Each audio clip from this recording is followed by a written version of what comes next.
Assalamualaikum warahmatullahi wabarakatuh. Alhamdulillahirabbil alamin. Wa bihi nasta'inu 'ala umuri dunya waddin. Wassalatu wassalamu 'ala asyrofil anbiya'i wal mursalin. Sayyidina wa maulana Muhammadin wa ala alihi wa sahbihi ajmain. Rabbi shrah li sadri wa yassir li amri wahlul 'uqdatam min lisani yafqahu qawli. Alhamdulillah pada kesempatan kali ini kita diberikan nikmat hidup, nikmat kesehatan, dan nikmat yang luar biasa sehingga kita bisa berkumpul dalam pembelajaran yang keempat dengan tema mengintegrasikan iman, Islam, dan ihsan dalam membentuk insan kamil.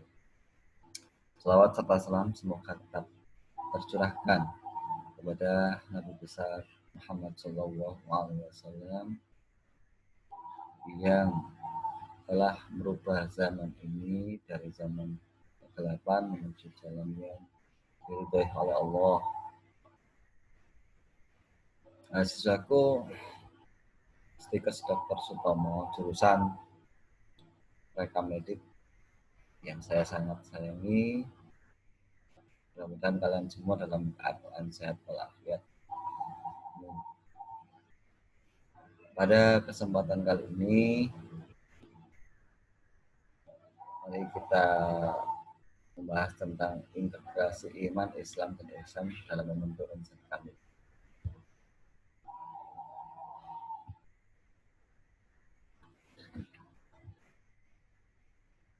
Menurut Ibnu Arabi, sini Ibnu Arabi abad ke-13 adalah orang yang pertama yang mengemukakan istilah insan kamil.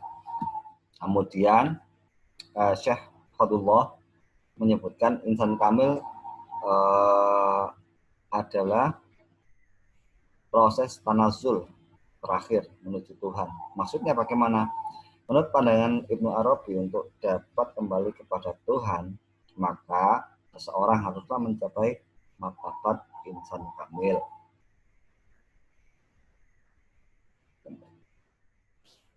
Untuk menelusuri konsep dan urgensi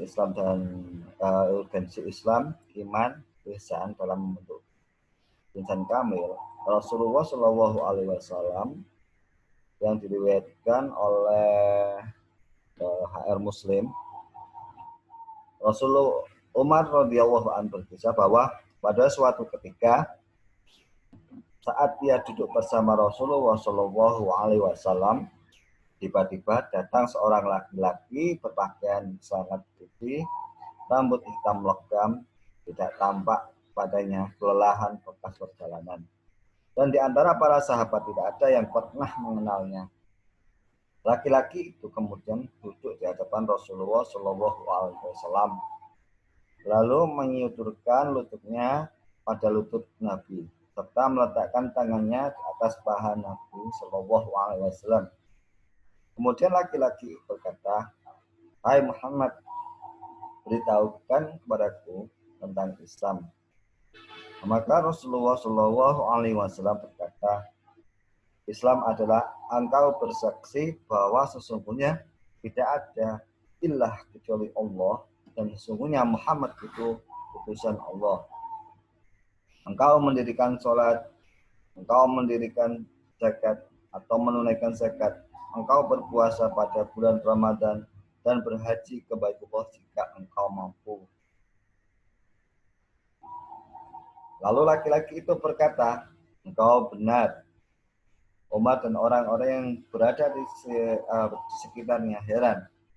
Laki-laki itu bertanya dan ia sendiri yang membenarkan. Kemudian laki-laki itu berkata lagi, beritahuku tentang iman. Nabi Shallallahu Alaihi Wasallam menjawab, engkau beriman kepada Allah dan malaikatnya, kitab-kitabnya, rasul-rasulnya, dan hari akhir, dan engkau beriman kepada qada dan qadar baik dan buruk. Laki-laki laki-laki itu kembali membenarkan. Laki-laki itu berkata lagi, beritahukan kepadaku tentang ihsan. Nabi Shallallahu Alaihi Wasallam berkata, beribadalah engkau kepada Allah seakan-akan engkau melihatnya. Jika tidak bisa melihatnya, maka sesungguhnya dia melihatmu. Laki-laki itu lagi memberitahu kepadaku tentang apa?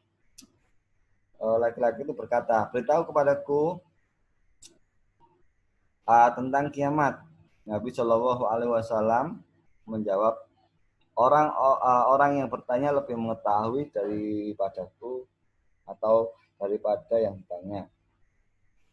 Laki-laki itu berkata lagi, beritahukan kepadaku tentang tanda-tandanya. Nabi Shallallahu Alaihi Wasallam menjawab, jika seorang budak melahirkan tuannya, jika engkau melihat orang-orang yang kurang harta, berbaju compang-camping, dan ia pengembala kambing, berlomba-lomba dalam mendirikan bangunan yang megah.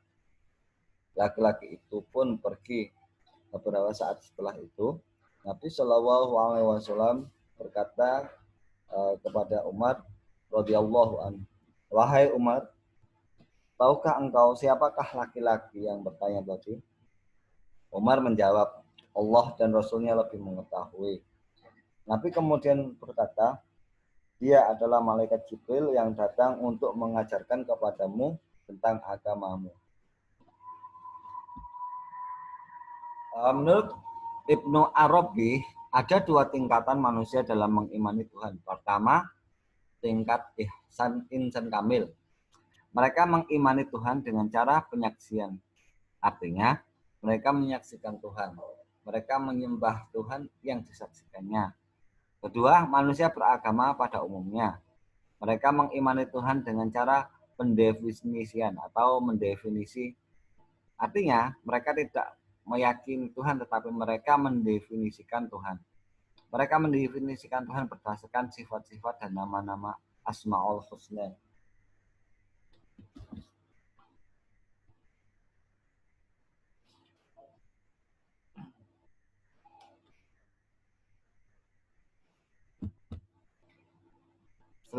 Selama ini, kata Imam Al-Ghazali, saya menyembah Tuhan. Akan tetapi saya tidak pernah mengenal zat Tuhan. Saya tidak pernah menyaksikan Tuhan. Selama ini saya hanya menyembah Tuhan yang saya persepsikan. Atau saya hanya menyembah Tuhan yang saya definisikan. Tidak menyembah Tuhan yang saya saksikan. Masalah penyaksian Tuhan ini berkaitan dengan rukun Islam yang pertama, yaitu mengucapkan dua kalimat syahadat asyhadu alla ilaha illallah. Aku bersaksi bahwa tidak ada Tuhan kecuali Allah. Wa asyhadu anna Muhammadar Rasulullah, dan aku bersaksi bahwa Nabi Muhammad itu utusan Rasul, adalah Rasulullah atau utusan Allah. Dua teks kalimat syahadat ini sudah baku, tidak bisa diubah, tidak boleh diubah-ubah.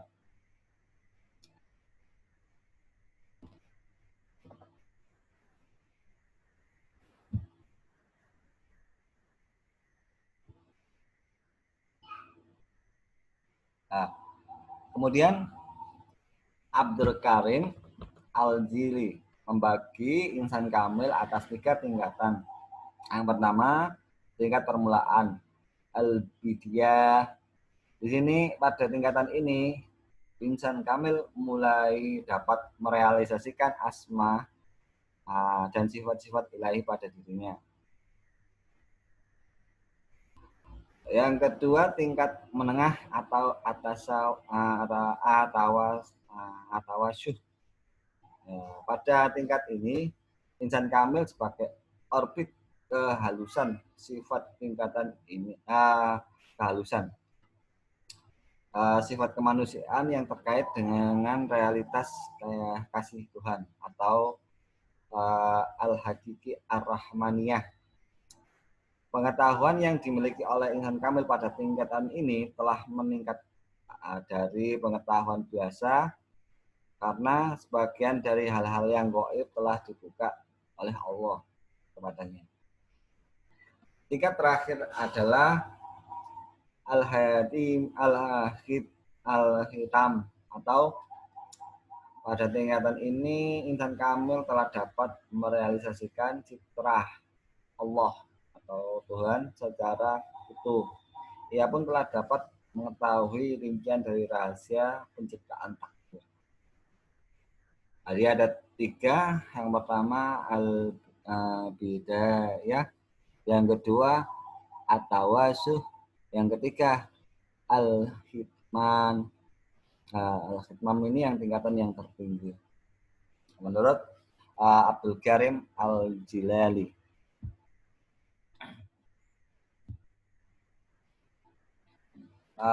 Kemudian menanyakan alasan mengapa iman, Islam, ihsan menjadi persyaratan dalam membentuk insan kamil. Ada orang-orang yang mengatakan belum tentu setiap muslim pasti beriman atau mukmin. Setiap mukmin pasti muslim, karena orang yang telah beriman secara benar pasti akan merealisasikan iman dengan melaksanakan amal Islam secara benar pula. Sebagaimana Allah Subhanahu wa taala telah berfirman dalam surat Al-Hujurat, orang-orang Arab Badui itu mengatakan, kami telah beriman. Katakanlah, kalian belum beriman, tapi hendaklah kalian mengatakan kami berislam.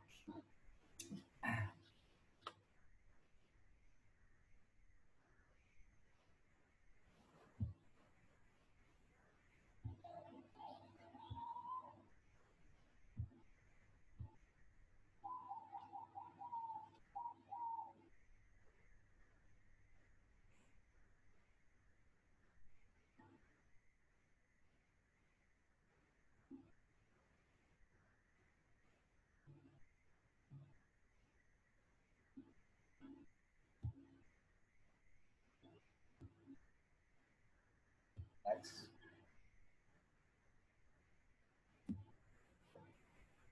Menggali sumber teologis, historis, dan filosofis tentang iman, Islam, dan ihsan sebagai pilar agama Islam dalam membentuk insan kamil.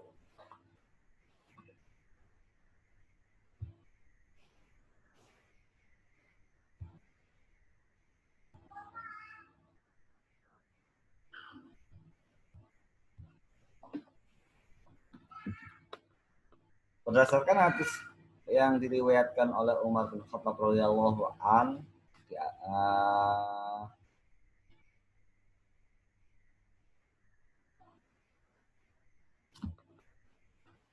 atas kaum muslimin, ada 3 unsur penting dalam agama Islam, yakni iman, Islam, dan ihsan sebagai suatu kesatuan yang utuh.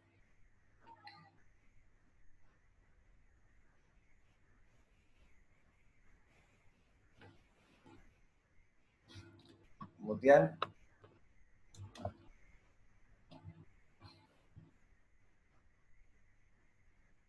masalah keimanan adalah masalah fundamental dalam Islam. Jangan sampai manusia merasa sudah beriman, padahal imannya keliru karena tidak sejalan dengan kehendak Allah. Terdapat dalam surat Saba ayat 51 sampai 54 menggambarkan penyesalan manusia setelah kematiannya karena ketika di dunia ia memiliki keimanan yang keliru. Dan alangkah hebatnya jika kalau kamu melihat ketika mereka orang-orang kafir terperanjat ketakutan pada hari kiamat, maka mereka tidak dapat melepaskan diri dan mereka ditangkap dari tempat yang dekat untuk dibawa ke neraka. Dan waktu itu mereka berkata, kami beriman kepada Allah. Bagaimanakah mereka dapat mencapai keimanan dari tempat yang jauh itu? Dan sesungguhnya mereka telah mengingkari Allah sebelum itu, dan mereka menduga-duga tentang yang gaib dari tempat yang sebagaimana yang dilakukan terhadap orang-orang yang serupa dengan mereka pada semasa sebelumnya. Sesungguhnya mereka dahulu di dunia dalam keadaan keraguan yang mendalam. Kemudian kembali ke pertanyaan fundamental dengan instrumen. Apakah orang-orang yang beriman dapat mencapai ma'rifat bizatillah dengan cara penyaksian? Atau lebih khusus lagi, apakah di dunia ini ada orang-orang yang mencapai ma'rifat bizatillah dengan cara penyaksian?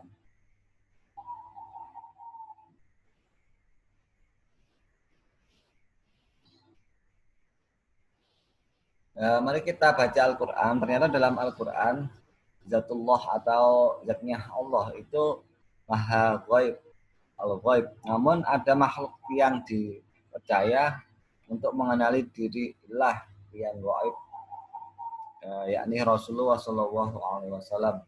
Terdapat dalam surat Al-Imran ayat 179. Dan Allah sekali-kali tidak akan memperlihatkan kepada kamu hal-hal yang gaib. Akan tetapi Allah memilih siapa yang dikehendakinya di antara Rasulullah. Karena itu berimanlah kepada Allah dan Rasulullah. Dan jika kamu beriman dan bertakwa, maka bagimu pahala yang besar. Dia Tuhan Allah yang mengetahui yang gaib, maka dia tidak memperlihatkan kepada seorang pun tentang yang gaib kecuali kepada Rasulullah yang diridhoinya. Maka sesungguhnya dia mengadakan penjagaan-penjagaan malaikat di muka di bumi, di muka dan di belakangnya. Surat Al-Jin ayat 26 sampai 27. Maksud dari kedua ayat di atas adalah bahwa Allah sekali-kali tidak mengajarkan manusia tentang semua perihal wujud dirinya yang gaib.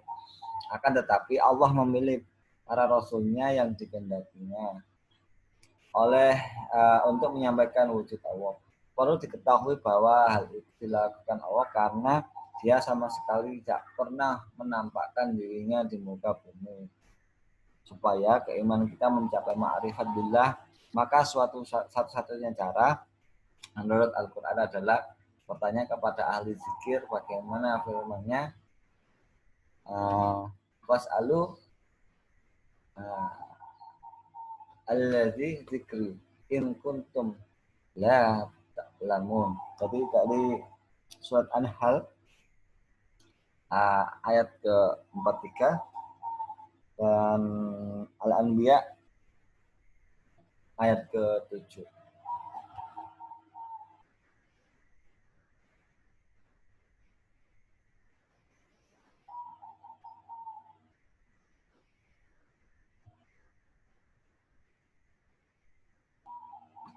Menggali sumber teologis, historis, dan filosofis konsep insan kamil.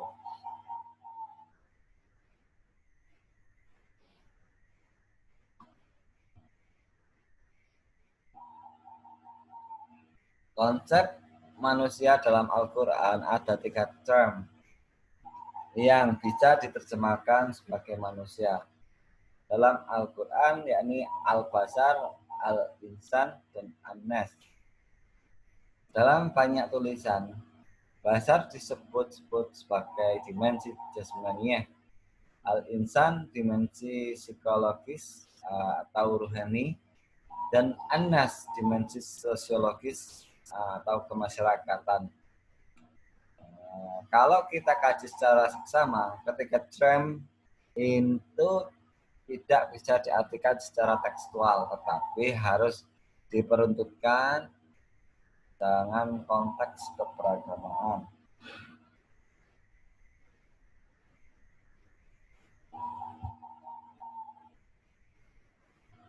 Unsur-unsur manusia pembentuk insan kamil ada panca indera, ada akal, ada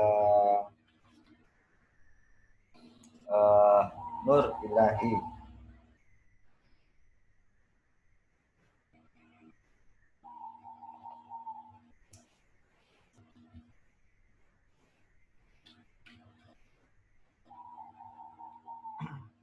Al-Ghazali menyebutkan adanya unsur luar, yaitu ada unsur dan unsur batin, unsur dalam. Unsur tubuh menyangkut anggota tubuh dan unsur dan panca indera. Sedangkan unsur batin berupa hati, akal, nafsu, dan hasrat. Al-Ghazali menyebut juga ruh sebagai unsur batin, tapi pandangan dipandang sinonim hati. Unsur-unsur manusia tersebut diungkapkan oleh Imam Al-Ghazali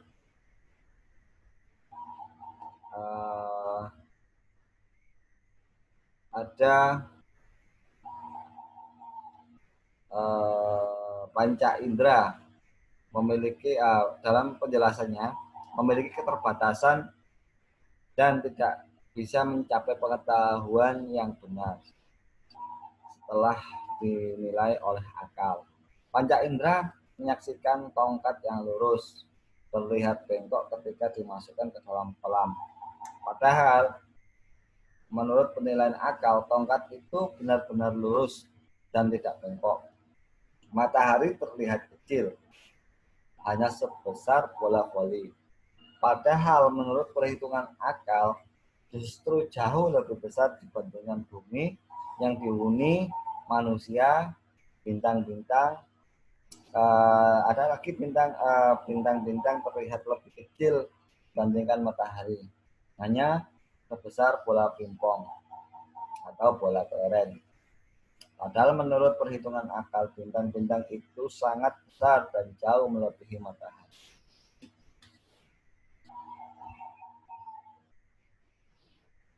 Ini yang dijelaskan. Tadi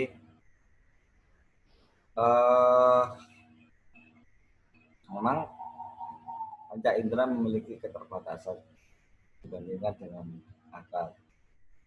Kemudian akal.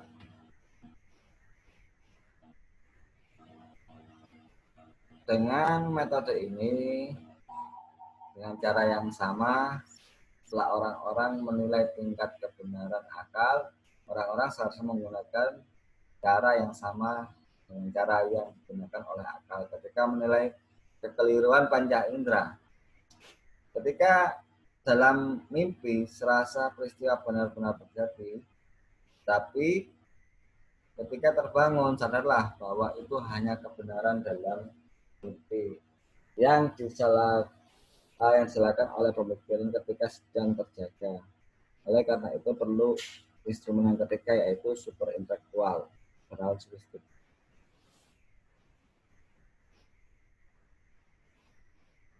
Setelah bersemedi, Sufi melepaskan akal pikirannya. Dan ternyata mereka menyaksikan suasana yang tidak dapat direkam oleh prinsip-prinsip intelektual.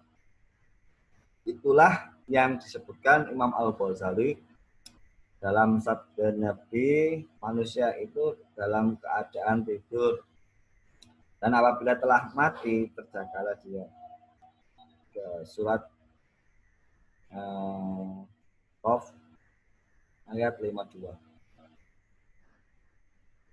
Kami telah membuka semua pintu kamu dan penglihatan kamu di hari ini saat kematian menjadi cerah sekali. Artinya kebenaran hidup di dunia disalahkan oleh kebenaran yang disaksikan pada saat kematian. Artinya orang beriman harus mencari kebenaran yang dibenarkan oleh kesadaran saat kematian. Yang ketiga yaitu nur ilahi.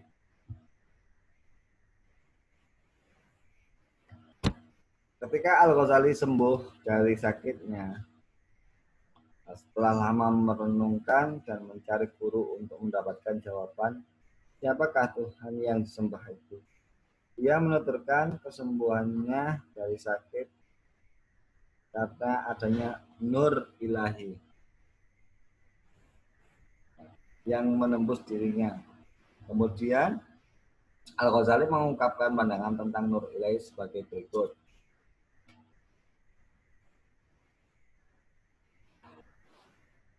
Kapan saja Allah menghendaki untuk memimpin seorang, maka jadilah maka jadilah demikian. Dialah yang melapangkan dada orang-orang untuk berislam. Pengertian Islam di sini mengandung arti yang sebenarnya bukan dimaksud sebagai sejarah agama secara formal, tapi ditunjukkan kepada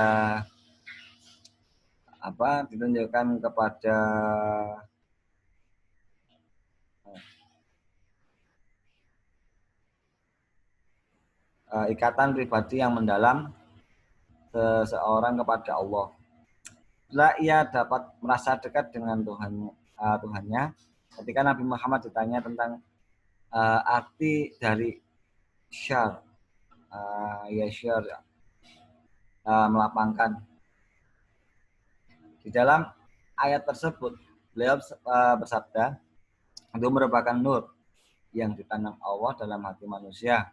Ketika beliau Nabi SAW ditanya lagi, apakah tandanya? Beliau bersabda, menarik diri dari kebahagiaan semu dan kembali kepada kebahagiaan yang abadi. Itu ada di buku Osman halaman 33 sampai 34. Untuk dapat mengenali Allah, ma'rifat billah, dengan diperolehnya nur ilahi. Dalam Al-Ghazali menekankan kebenaran harus dicari dan didapat. Tidak boleh bersandar pada taklid pandangan mayoritas. Dalam mencari kebenaran itu ternyata Imam Al-Ghazali yang menjadi guru dan hujatullah Islam mencari syekh, yaitu sebagai guru atau mursyidnya.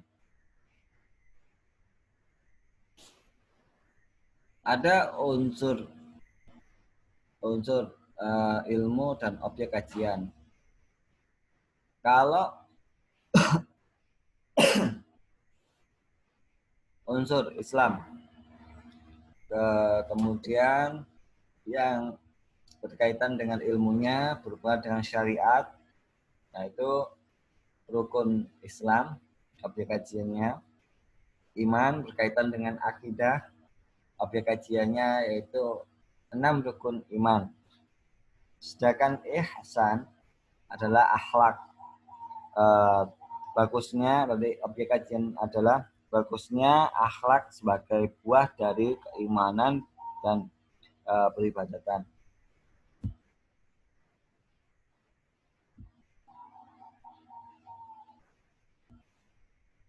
Di sini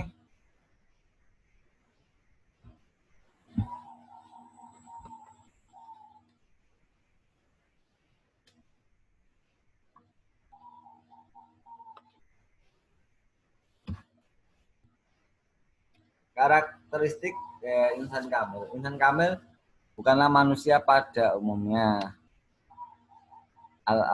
Ibnu Arabi menyebutkan adanya 2 jenis manusia, yaitu insan kamil,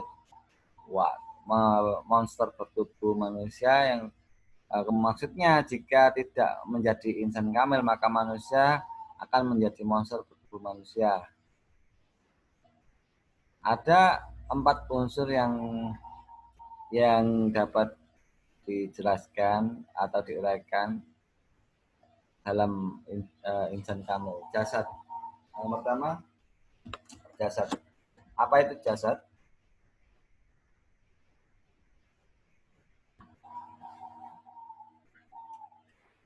Jasad adalah keberadaan di dunia dibatasi dengan umur. Wujud nafsu manusia tidak lain adalah wujud jasadi yang sengaja diciptakan oleh Allah untuk diuji. Karena wujud jasad ini sebagai ujian, maka oleh Allah jasad diberikan hati, yakni nur sanubari, yang watak jasadnya persis seperti iblis, yaitu aba wastakbar, takabur. Terus ana khairun minhu, ujub, merasa lebih baik bahkan dibandingkan halif Allah sekalipun.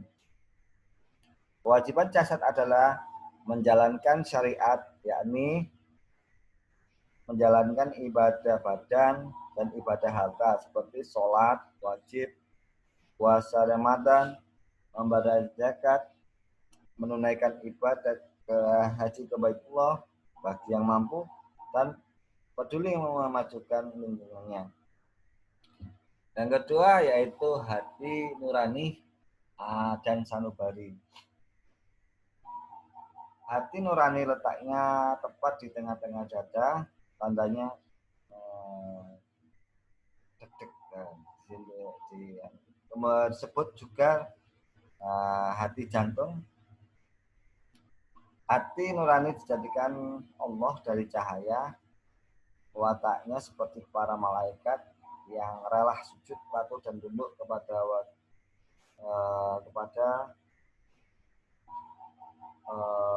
Allah. Jadi hati nurani itu selalu tunduk dan patuh kepada Allah dan Rasulnya.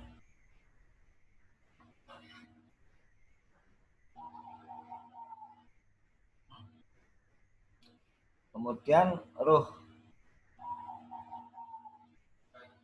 letaknya di dalam hati nurani. Ruh adalah daya dan kekuatan Tuhan yang dimasukkan ke dalam jasad manusia, lalu menandainya dengan keluar masuknya nafas menjadi hidup seperti kita di dunia ini sekarang, seperti kita di dunia sekarang ini. Ciri adanya ruh adalah kita dihidupkan di dunia ini. Kewajiban ruh adalah menjalankan hakikat, yakni merasakan daya kekuatan Allah. Maksudnya bahwa yang mempunyai daya atau potensi adalah Allah. Yang mempunyai kekuatan adalah Allah. Yang bisa bergerak adalah Allah. Yang bisa berbuat adalah Allah. Adapun kita dipinjami, la haula wala quwata illa billah. Tidak ada daya dan kekuatan kecuali hanya Allah. Oleh karena itu, Allah sangat murka kepada orang-orang yang sombong. Ini orang-orang yang merasa mempunyai kelebihan, merasa pintar, merasa kaya, merasa hebat, dan lain-lain. Padahal yang sebenarnya mereka dibuat pintar oleh Allah, dibuat kaya oleh Allah, dibuat hebat oleh Allah, dan lain-lain. Maksudnya untuk diuji apakah merasakan daya kekuatannya atau daya kekuatan atau diakui sebagai daya dan kekuatannya sendiri. Kemudian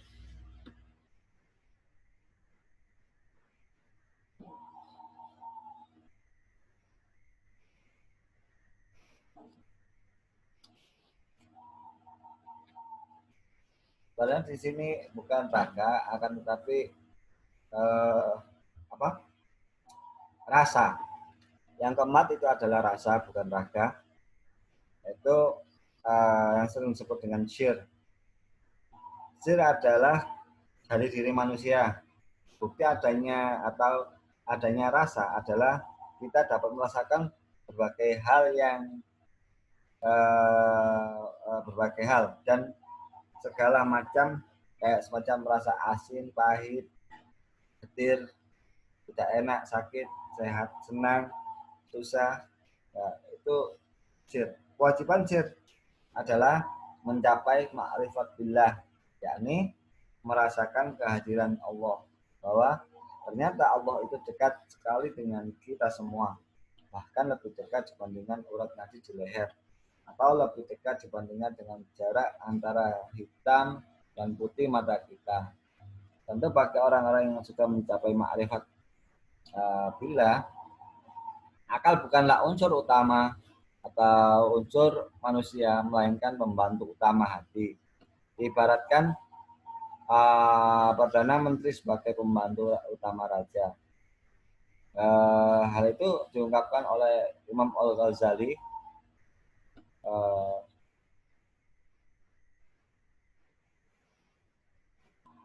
hati menggunakan kata benda merupakan satu unsur manusia, sedangkan kata akal dalam Al-Quran menggunakan kata kerja karena sebagai fungsi hati.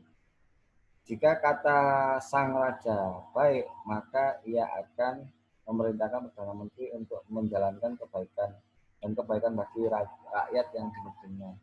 Jadi di sini saling terkait gitu antara jasad, hati, kemudian roh dan sir atau rasa. Di sini bukan raga tapi rasa. Itu saling terkait. Selanjutnya kita membahas tentang beberapa mencapai derajat insan kamil. Kita harus dapat menundukkan beberapa nafsu syahwat sehingga mencapai tangga nafsu mutmainnah. Tujuan mencapai atau tujuh macam nafsu dan tangga tersebut adalah sebagai berikut. Ada beberapa nafsu yang harus kita bisa kendalikan, yaitu nafsu amarah. Apa sih nafsu amarah itu? Nafsu amarah memiliki ciri-ciri sombong, iri, dengki, dendam, menuruti hawa nafsu, serakah, suka marah-marah, membenci, tidak mengetahui kewajiban, akhirnya gelap, tidak mengenal Allah. Kemudian nafsu lawamah memiliki ciri-ciri enggan, suka memuji diri, pamer, dusta, mencari aib orang lain, suka menyakiti, dan pura-pura tidak mengetahui kewajiban. Ada kemudian nafsu al-himah. Al-himah ini ciri-ciri suka sedekah, sederhana, menerima apa adanya, belas kasih, lemah lembut, tobat, sabar, tahan menghadapi kesulitan, dan siap menanggung betapa beratnya menjalankan kewajiban. Ini nafsu yang baik. Al-himah.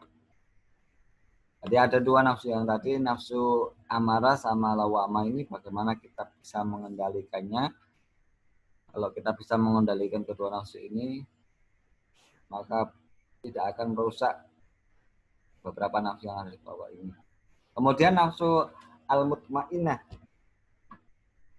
Jadi ciri-cirinya suka beribadah, suka bersedekah, mensyukuri nikmat dengan memperbanyak amal, bertawakal, ridho dengan kehendak Allah, dan takut kepada Allah. Jadi kemudian ada nafsu rodiyah.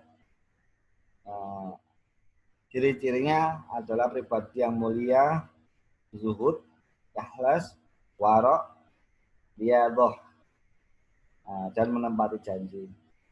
Ada ciri-ciri mardiyah, yaitu hadis bukti bekerti, bersih, segala rela meninggalkan kegelapan, maksudnya menghindari hal-hal yang buruk, senang mengajak serta memberikan penerangan kepada orang lain. Kemudian kamilah, memiliki ciri-ciri ilmu yakin, ainul yakin, dan hakul yakin. Orang yang sudah mencapai tangga nafsu tertinggi ini, matanya akan terang-benderang sehingga bisa melihat sesuatu yang tidak bisa dilihat oleh orang lain yang memiliki nafsu di bawahnya.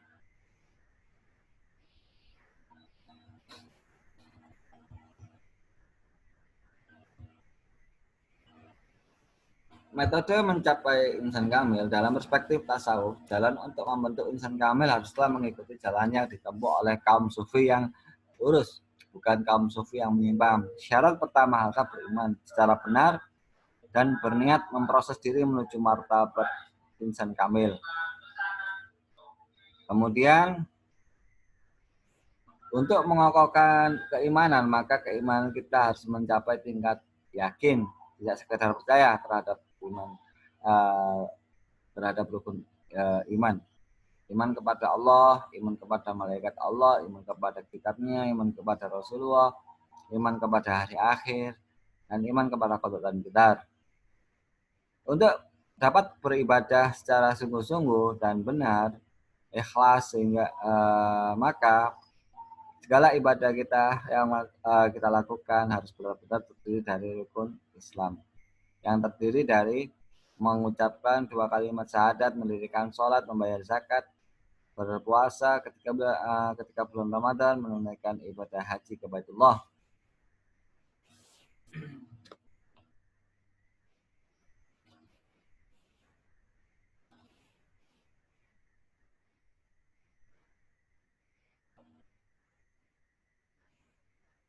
Tadi iman kepada Allah ini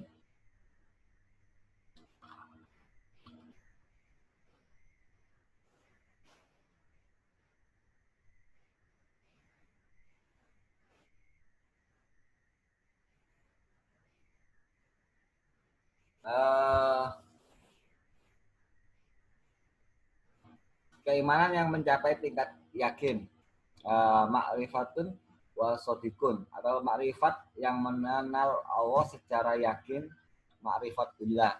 Jadi tidak hanya sekedar ucapan lisan saja, tetapi sodikun, yang membenarkan bahwa orang-orang yang mengenal Tuhan secara benar adalah Rasulullah. Oleh karena itu penjelasan tentang penjelasan tentang Tuhan harus bersumber pada Al-Quran dan Al-Hadis. Kemudian iman kepada malaikat. Kita meneladani para malaikat atas perintah Allah, rela bersujud kepada Allah, dalam arti selalu taat kepada Rasulullah. Jangan sampai kita seperti iblis yang membangkang perintah Allah untuk bersujud kepada Allah. Kemudian iman kepada kitab Allah, menjadikan Al-Quran sebagai pedoman hidup untuk menjalani kehidupan sebagai kehidupan yang dijalankan oleh orang-orang yang telah diberi nikmat oleh Allah, memilih jalan Shiratal Mustaqim, dan menjadikan Al-Quran sebagai pedoman agar mati dalam keadaan husnul khotimah. Iman kepada Rasulullah, menjadikan Rasul sebagai ahli zikir, mengingat Tuhan karena telah mengenal Tuhan dalam telah ma'rifat billah sebagai guru teladan dalam menjalani Shiratal Mustaqim. Kemudian iman kepada hari akhir, yaitu meyakini hari akhir bahwa dirinya akan memasuki hari akhir yang pintu masuknya dengan kematian yang husnul khotimah. Hari akhir dapat diyakini jika dirinya telah mempersiapkan kehidupan akhirat sejak sekarang. Kemudian iman kepada qada dan qadar, suka dengan takdir Tuhan, dibuat hidup serba mudah, dikayakan, dipintarkan, dihebatkan, dan lain sebagainya. Bersyukur karena dapat bertambah ibadah, amal sosial, namun sekaligus takut jika dirinya malah menyalahgunakan kemudian hidup dalam mengumbar nafsu dan syahwat, dibuat hidup masuk susah, dimiskinkan, disakitkan, dan segalanya. Kemudian kita harus bersabar menerima segala takdir yang telah diberikan. Mengucapkan 2 kalimat syahadat, ini menyaksikan Tuhan yang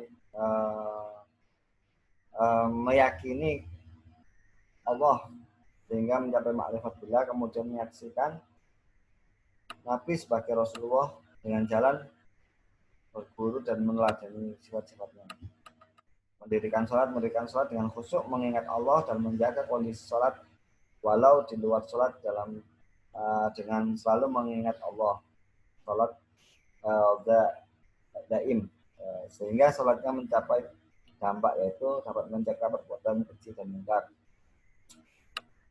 Membayar zakat menyadari bahwa rezeki yang dianugerahkan kepada kita adalah harta milik Allah, bukan karena bukan harta kita. Kemudian berpuasa di dalam Ramadan dan haji bila mampu.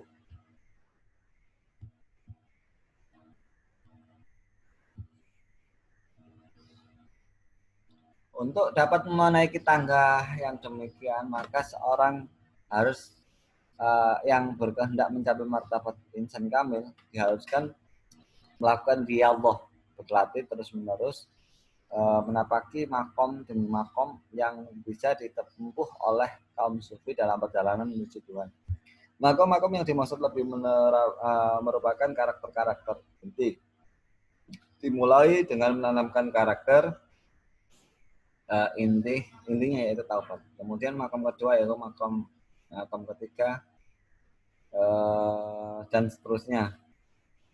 Tahapan-tahapan penanaman karakter intinya menaiki tangga nafsu mutmainnah, taubat, warok, zuhud, fakir, sabar, tawakal, taubat, warok, zuhud, fakir, sabar, taubat, warok, zuhud, fakir, taubat, warok, zuhud, kemudian taubat, warok, taubat. Ini ada beberapa tingkatan untuk menaiki tangga. Oke. Saya akhiri materi ini. Barangkali ada salah kata atau beberapa tulisan yang salah tadi, akhirnya mohon maaf yang sebesar-besarnya. Dalam pembelajaran kali ini nanti ada beberapa soal yang nanti harus kalian jawab, termasuk kita nanti di dalam Google Class ada 2 soal, yaitu pertama kita nanti merangkum, yang kedua nanti kita menjawab beberapa soal yang nanti harus dikerjakan dan dikirim ke email Pak Aswali. Oke, saya akhiri. Mudah-mudahan materi ini bisa memberikan manfaat kepada kita semua. Dan saya akhiri, wabillahi taufiq wal hidayah, wabillahi wal inayah. Wassalamualaikum warahmatullahi wabarakatuh.